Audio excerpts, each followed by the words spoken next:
shine, this little light of mine. I'm gonna let it shine, this little light of mine. I'm gonna let it shine, let it shine, let it shine, let it shine.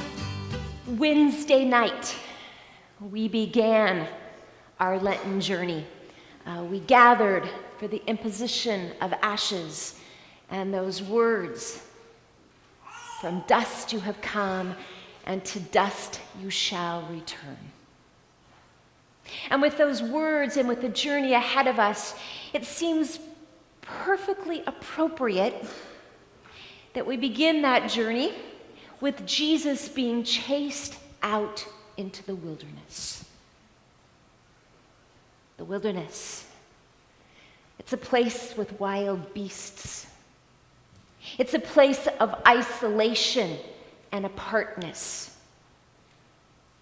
It's a place where life is very, very hard. Interesting how that comes along in Jesus' life, because 27 seconds ago, Jesus was being baptized. And he comes up out of the water, and the heavens open, and God's voice not only speaks to him, but affirms him. And immediately, Mark tells us, he goes from that incredible high moment to being chased out into the wilderness. Lent is kind of the same for us.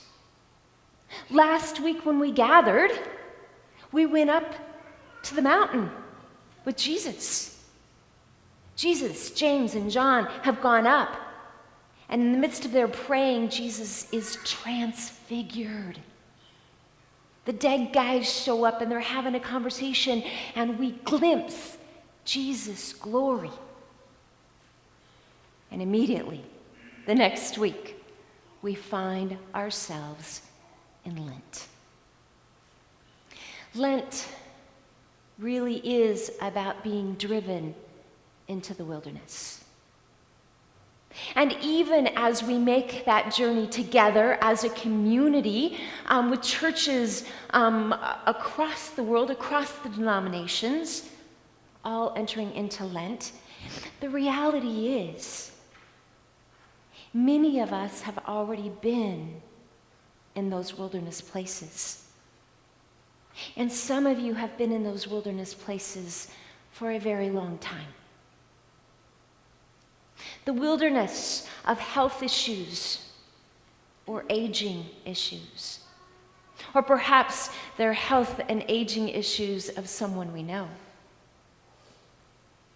For some of us, being in the wilderness is about finances or debt.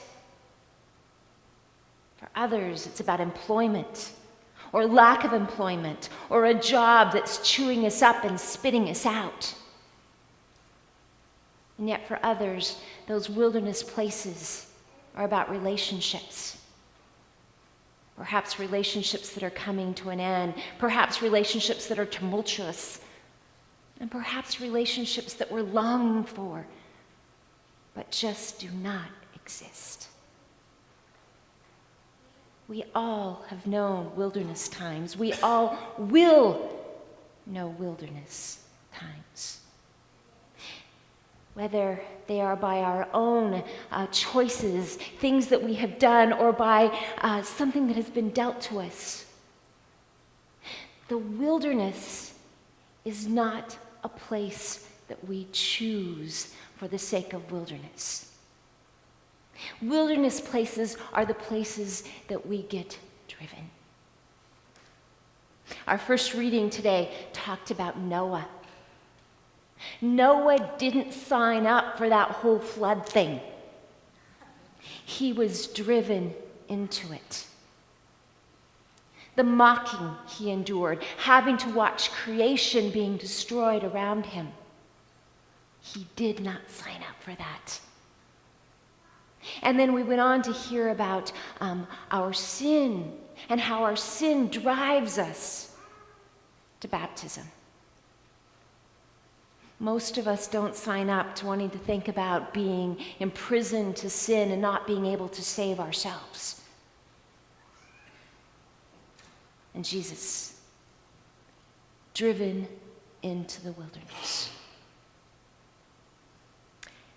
We are driven into the wilderness of Lent. And folks, Lent is trouble. It is hard. It is isolated. It is long. It has got suffering and grief on the way to that cross. But Lent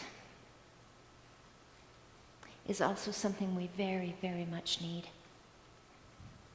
Because Lent drives us to be fed by God. To be fed with God's compassion and God's meaning. As we make this journey hard, long, filled with grief, suffering on the way to the cross, we're reminded that it doesn't end at the cross. Because after Good Friday always comes Easter Sunday. But before we can get to the hope and the promise and the life of Easter morning, we must go through Lent. Well, this light of mine,